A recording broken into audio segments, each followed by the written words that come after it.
অসমৰ জনপ্ৰিয় অভিনেতা অভিনৱ গোস্বামীৰ খবৰটো বাৰু আপোনালোকে পালেনে? জনপ্ৰিয় অভিনেতা অভিনৱ গোস্বামী ওৰফে পুৱতি তৰাৰ ধাৰাবাহিকত ৰত্নৰ চৰিত্ৰৰ জৰিয়তে জনপ্ৰিয়তা অৰ্জন কৰা অসমৰ জনপ্ৰিয় অভিনেতা অভিনৱ গোস্বামীৰ আছে এটি ভাল খবৰ। আপোনালোকক সবিশেষ জনাম আজি এই ভিডিঅ'টোৰ জৰিয়তে, গতিকে ভিডিঅ'টো অলপ স্কিপ নকৰাকৈ শেষলৈকে চাই থাকিব। নমস্কাৰ বন্ধু বান্ধৱীসকল, আপোনালোক সকলোকে স্বাগতম জনাইছোঁ মই প্ৰতীক্ষাই SP নিউজ আছামজৰ অন্য এটি নতুন ভিডিঅ'লৈ আপোনালোকৰ বাবে লৈ আহিছোঁ পুনৰ এটি নতুন ভিডিঅ'টো সকলোৱে আদৰি ল'ব বুলি আশা কৰিলোঁ। আহক আজি ভিডিঅ'টোৰ পৰৱৰ্তী অংশলৈ আগবাঢ়োঁ।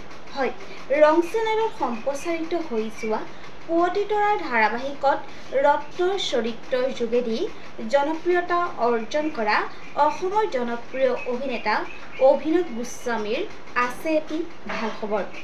জনপ্ৰিয় অভিনেতাজনে নিজেই ভাল খবৰটি শ্বেয়াৰ কৰিছে তেওঁ সামাজিক মাধ্যম যোগেদি, আৰু তেখেতে লিখিছে যে 2005 চনৰ পৰাই বাৰুদ চিনেমাখনৰ পৰা ধৰি এইজন অভিনেতাৰ অভিনয় চাই সৰুৰ পৰা ডাঙৰ হৈছোঁ। তেখেত হৈছে আমাৰ সকলোৱে প্ৰিয় জনপ্ৰিয় অভিনেতা তপন দাস। তেখেতৰ লগত তেওঁ এখন অসমীয়া ধাৰাবাহিকত অভিনয় কৰিবলৈ সুযোগ পাইছে, আৰু ধাৰাবাহিকখনৰ নাম হৈছে দেউতা। এই ধাৰাবাহিকখনত তেওঁ জনপ্ৰিয় অভিনেতা তপন দাসৰ সৈতে অভিনয় কৰিবলৈ সুযোগ পাইছে।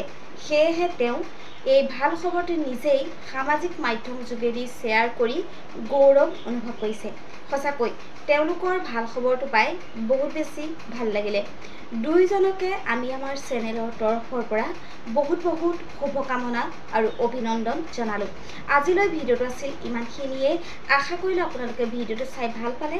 তেন্তে ভিডিঅ'টোত এটা লাইক কৰিব, কমেণ্ট কৰিব, শ্বেয়াৰ কৰিব, লগতে চেনেলটো ছাবস্ক্ৰাইব কৰি কাষতে থকা বেল আইকনটো প্ৰেছ কৰি অন কৰি দিবলৈ নেপাহৰিব। ধন্যবাদ।